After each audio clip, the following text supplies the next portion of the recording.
Here's the double on Brown. White, kick it, Tatum. Oh my goodness, Luka Garza's a beast. Shireman on the feed from Brown. Luka Garza, Derek White, Shireman, the role players in this team, unbelievable, making huge plays.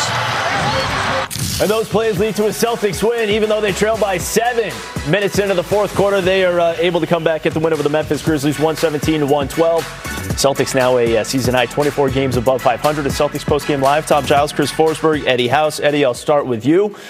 Wasn't easy against this young Memphis team, but why were the Celtics able to get it done tonight? Well, I thought that in that fourth quarter, you had Peyton Pritchard out there, you had Ugo, you had Derek White, you had Garza, and you had Baylor Shireman.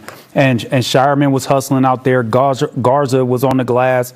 And we had 18 offensive rebounds. I think that's the main thing that kept us in this game, that we were able to get second chance opportunities to where we were turning the basketball over a lot. We had 13 turnovers. I think we only had 19 assists. And so we got to clean that up a little bit and start sharing that ball a little bit more. But to be able to get out of Memphis with the W is huge. They were distracted by all the wrestling night stuff going on in Memphis, but able to lock in late. I love the way Luka Garza has embraced this second kind of re-entry into the rotation. Once Vooch got hurt, his minutes go back up.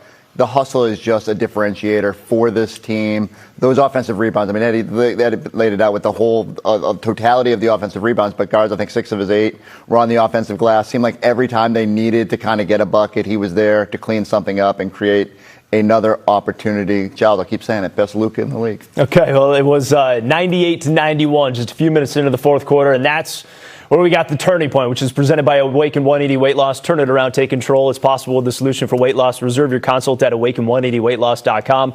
And it was Derek White turning it around for the Celtics again, down by 7. You see Derek White start to get it going. He had 3 buckets in a row for the Celtics to tie the game at 98. How good was he in the fourth quarter? The fourth quarter, Derek, this is what he does, right? And I love that Joke held JB and JT off the court for the first 6+ minutes of the quarter, and it was clear, like a little bit of a challenge to Derek. Go figure this out. Go keep this thing afloat. And Derek responded in the best possible way. You know, again, everybody was kind of sloppy all night, and Derek was in there as well. But to get those buckets, to steady this team, and give yourself a chance down the finish line was huge. And that was the turning point where they went on that run, Eddie. And you also look at down the stretch as we go through some of these highlights here. It was everyone else contributing, you know, whether it be Jalen Brown, Derek White, Luka Garza, Jason Tatum. You mentioned all those guys. But as we go through the video of all those plays, you mentioned, I mean, everyone's contributing. But, again, the Celtics found themselves down by a point, and then you got Jalen Brown with this tough bucket against Cam Spencer. That made it 104-103. Another Derek White right here gets the bucket and the foul. Celtics go up 106-103. Jalen Brown with the fall away here. Inside the paint, Celtics go up by 5. Jason Tatum, meanwhile, loses the handle here for a second, but sticks with it, gets the lay-in. 110-103. And then Luka Garza, even with the one-handed pass from Jalen Brown. That was nice. Wasn't it? That made it 112-103, and Luka Garza. This is how you mentioned the offensive rebounds, Eddie, but this one takes the cake here. Just the extra effort, things go right for you. But your thoughts on them down the stretch and some of these plays? Well, I thought that we started clicking in that fourth quarter with that lineup that I named with Garza, Ugo, Pritchard, Derek White, and Baylor Shireman. I thought the energy changed. You know what I mean? They started getting after, they started getting stops, and then once they brought back in Jason Tatum and Jalen Brown, the momentum was already changed. And so it was already flowing in that way. And you got to give Derek White credit, Garza credit, Baylor Shireman. I mean, everybody gets credit for this win because this was one of them games where they kind of looked like they were stuck in mud all night. And then finally, that fourth quarter, about, 8 minutes, then they started kicking in and finding their form and rounded into form and showed that there's levels to this and was able to get that win. Yeah, that one run there where they were able to erase the 7-point deficit. They had that other run at the end of the game there, a 10-0 run that led to 21-5 run overall. All right, for the guy who had 11 points in the fourth quarter, Derek White, he's standing by with Abby Chin back in Memphis. Derek, you played that entire fourth quarter. Joe started without either of the Jays on the floor. What was your mindset?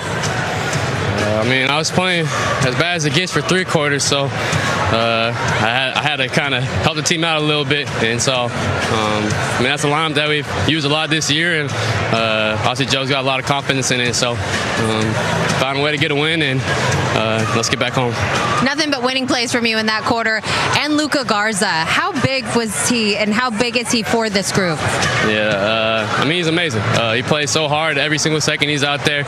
He does so many little things for us, and ultimate competitor. So big plays all game, really. Kind of kept us in it, and huge plays down the stretch. This was a Grizzlies team that fought hard. You guys were down by 7 in the 4th. What do wins like this do for you? Yeah, that's tough.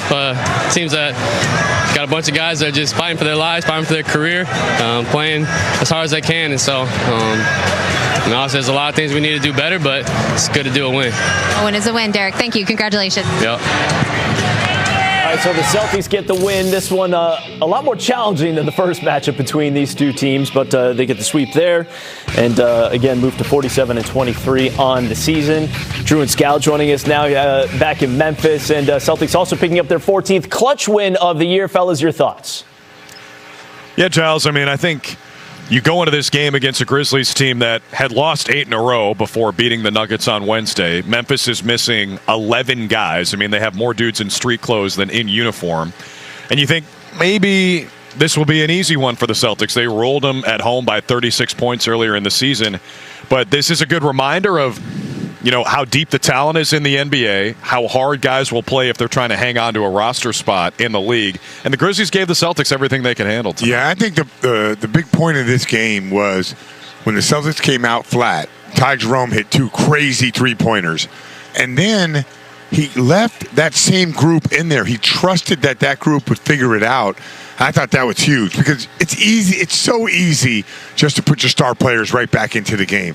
But he challenged Derek White, I'm assuming, or Derek White just said, come on, what I did was not up to my standard.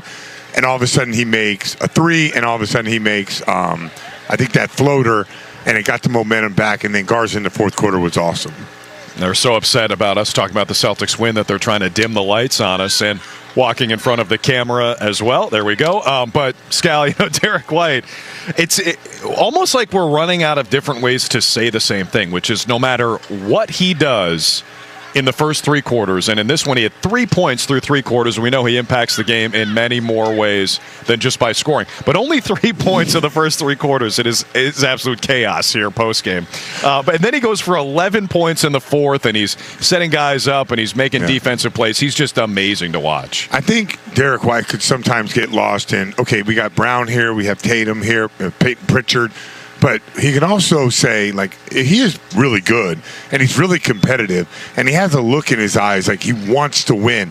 And that's what I saw in the 4th quarter. So that's why we get the Derek White making 4th quarter threes, or he's huge in the clutch, or he leads the league in 4th quarter 3-point shooting, or 4th quarter 3 points made in the past. So those are the type of things that we expect from Derek White, but it's not an easy thing to do, especially when you don't get many touches throughout the game, just to flip a switch like that. But that's part of being great, and that's part of why we are a championship-level team. Yeah, give the Celtics a lot of credit, guys, for winning a game where they shoot 26% from 3 on the road. And look, is it Memphis? Yes, but I think it's an important game because we showed you the standings during the game. The Pistons won, the Knicks won, and this is a tough schedule for the Celtics down the stretch. You got to get the games that you're supposed to win. Yeah, I don't want to take anything from this game and say, yes, the Brown-Tatum combination in the 4th quarter in a really tough game is going to be amazing, but I feel like we're going to learn something this week. I am really looking forward because we're not going to beat any of the 3 teams this week if we don't play better than we did in the first 3 quarters. So I'm really excited about these next 3 games and what it could be, and I'm really excited about Tatum and Brown both playing well, like what we're used to seeing. We haven't really seen a game where that has happened against a really tough, hard-nosed, physical, handsy opponent. Yeah, it was not a cakewalk today, Giles, but the Celtics do come away with the victory on this little short trip to Memphis, and it'll be good to be home on Sunday. All right, and they got Minnesota there, OKC, then Atlanta, as you guys laid out at the end of the broadcast. So Celtics taking on the Minnesota Timberwolves in that one, fellas. Thanks so much. Again, 117-112, your final score, and you go through some of the numbers here. You got Jalen Brown, who had 30 points in this one, leading the way. Luka Garza, though, with 22. That's a season high to go with 7 rebounds. We'll be talking more about them. And Derek White